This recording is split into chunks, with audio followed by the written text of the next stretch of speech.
Hello and welcome to my lecture on demand. So we are currently in Unit 3. This whole unit is on demand. The next unit will be on supply and demand together. It's really important that we all understand these concepts of demand before we move on to supply and demand together. So I'm going to kind of click through some of these slides quickly because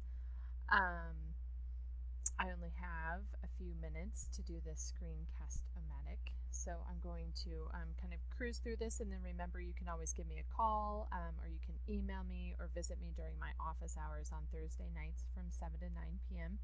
and the Social Studies Academic Help Center, which you can find by clicking on the Idaho Live tab in the upper left-hand side of your screen. So let's get started with demand. So demand is the willingness and ability of buyers to purchase different quantities of a good at different prices during a specific time period. A lot of you guys are missing this question on the quiz. I can't remember the exact wording of it, but basically if it were the definition of demand, it would be talking about buyers, so plural, and all the different quantities. So you're looking at that whole downward sloping demand curve. That's demand. So it's all the buyers out there, all willing and able to purchase different quantities of a specific good at different times.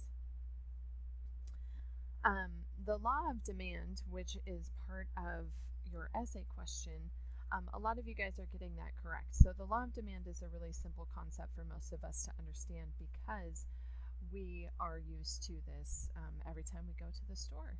So if the price of a product like sunglasses goes up, the quantity demanded will go down.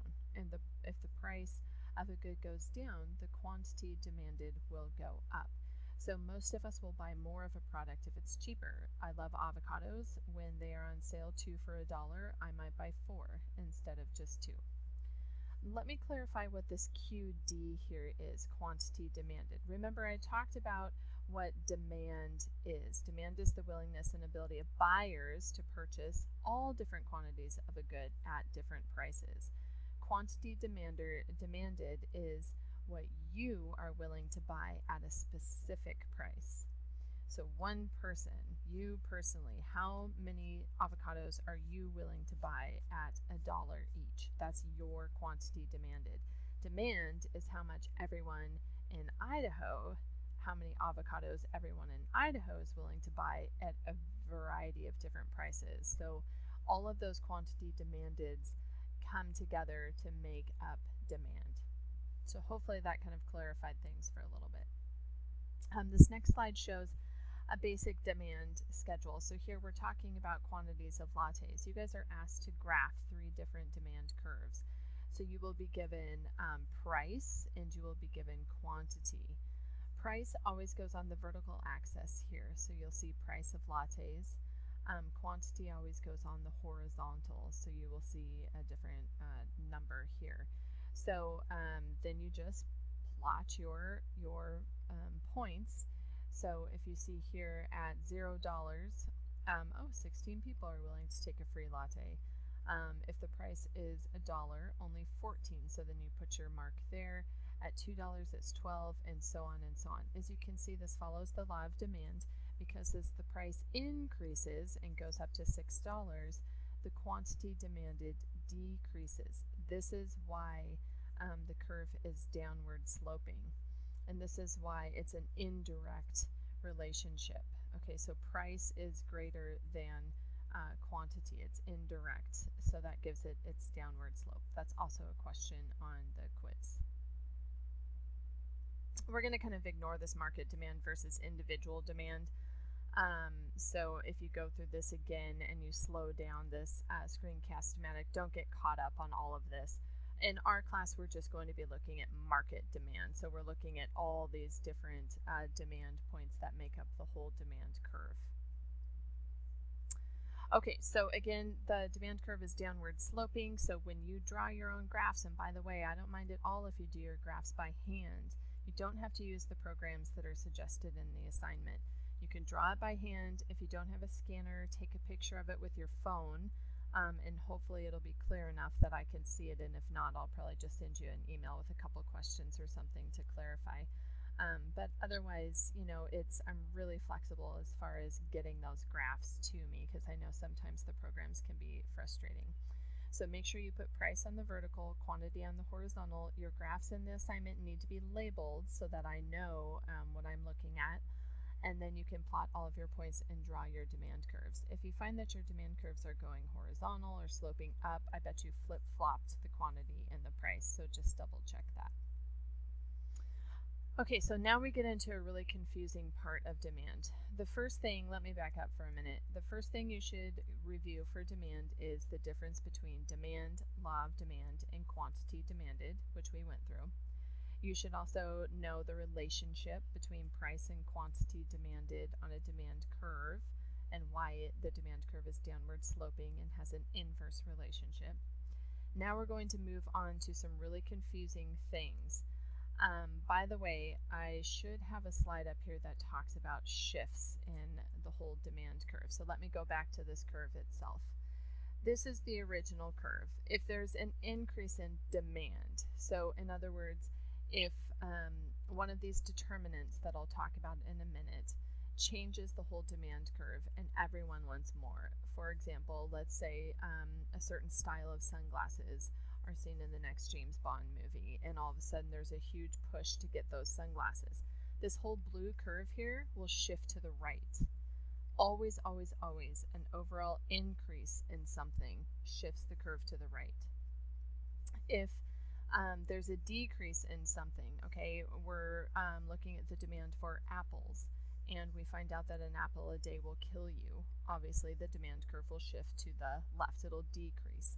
So a shift to the left is always a decrease. I always think of the Beyonce song, to the left, everything he owns in a box to the left, because you're decreasing your boyfriend's stuff. So it's kind of silly, but it's an easy way to remember. A decrease is a shift to the left, an increase is a shift to the right. And you have some questions on your quiz about this. It'll talk about some determinants of demand, but it talks about how all of these things cause a shift to the left in demand. And you have to be paying attention to that and remember, oh yeah, shift left means a decrease. So we're going to look at some things that will shift the demand curve. If you are looking at a question and it talks about looking at the demand for apples and it talks about a change in the price of apples, that is not going to shift the demand curve like I just explained to you. It's simply going to move you along the demand curve because of the law of demand. Because as price increases, quantity demanded decreases, which moves you up that demand curve towards sliding up the curve towards the left, not a whole shift. And I'll explain the shift in more detail in a second. So these are all determinants or factors that shift the demand curve. And I only have a few minutes left in this presentation because I only have 15 minutes for this recording. So I'm going to go through these pretty quickly. So feel free to go back through this and pause it and listen to it a few times. So one of the things that will shift the demand curve is a change in income. So this should make sense to us. If you're making more money and for you there's something that you really enjoy, like a steak or shoes, as your money increases or your income, your demand for those will also move in the same direction. So there'll be a shift to the right. There's something called an inferior good, and this is something in which income and demand move in opposite directions. So after I left college and I got a real job, I demanded less top ramen because I could actually buy something better for you. Neutral goods, you won't have any questions on neutral goods, so let me skip past that. Okay, preferences and tastes. So if there's a change in favor of a product, your demand curve shifts to the right. We find out that drinking Sobeys increases your hair growth. All of a sudden there's going to be a demand curve shift to the right. We find out that Sobeys will cause you to go bald early. All of a sudden there's a demand curve shift to the left. So preferences and taste can totally shift that demand curve. This one's a little confusing. Prices of related goods. There's a question on your quiz on butter versus margarine, so I'll use that in this example, even though this is coffee and tea. So if you can substitute one thing for the other, so for example, you can substitute margarine for butter. If the price of butter goes up to $10 a pound, you're probably going to substitute margarine for it. That means that the demand for margarine will increase. So the price of one product goes up, the demand for the product that can be substituted for it moves in the same direction. It increases as well. And the same is true in the reverse if we were talking about prices going down and that sort of thing. Complements are a little bit more confusing. It's things that go together. And so price and quantity move in the opposite direction. So let's talk about gas. If gas prices go way high again, way up into $6 a gallon or something, odds are the demand for Humvees and big rigs is going to decrease. So the demand will shift to the left for those big SUVs because the price of the gas is increasing. Number of buyers. I saw some of you guys mention this as a determinant of demand. So I used to live in New York. I lived in the Greek section of Queens, and there were tons and tons and tons of Greek delis. You know, I moved to Boise, and there's a handful, but they just don't have the population, that Greek immigrant population, like they do in Queens. So the demand for that is less. Future price and expectations. So if you expect that the price of gas is going to go up in the future, if you've heard that the price of oil per barrel is steadily increasing, you might purchase, you might fill up your gas tank now. You might fill up a couple of extra gas tanks or something like that, which would temporarily increase the demand for that product now. The reverse is possible as well. So if you know that those pair of jeans that you want are going to go on sale because they always have a Labor Day sale, maybe all the demand for those jeans is going to decrease because they're going to wait for that lower price in the future. So the demand would temporarily shift to the left. So I know this was a lot thrown at you all at once. I just really, really encourage you to try the unit quizzes 3 times, and please, in between times, wait 24 hours for me to give you feedback on some of the questions.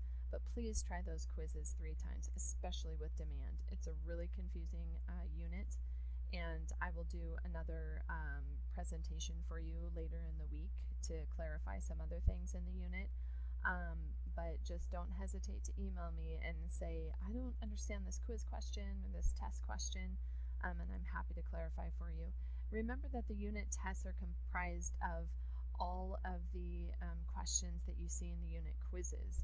So if you take the unit quiz 3 times, odds are you're going to get some of the questions that you're going to have on the test, and sometimes it's going to be those tricky questions that you'll be happy to get my feedback on before you have them. Things seem to be going really well with the class so far, so just let me know if you have any questions or concerns. I'm certainly here to help. There will be a discussion board in Unit 4, and this will be really important that you get this discussion board in on time. Please let me know if you're going to be gone for the next unit, which will start next Monday, because we'll have to do some rearranging with the discussion board. So let me know if you have any questions. Keep up the good work, and thanks for listening.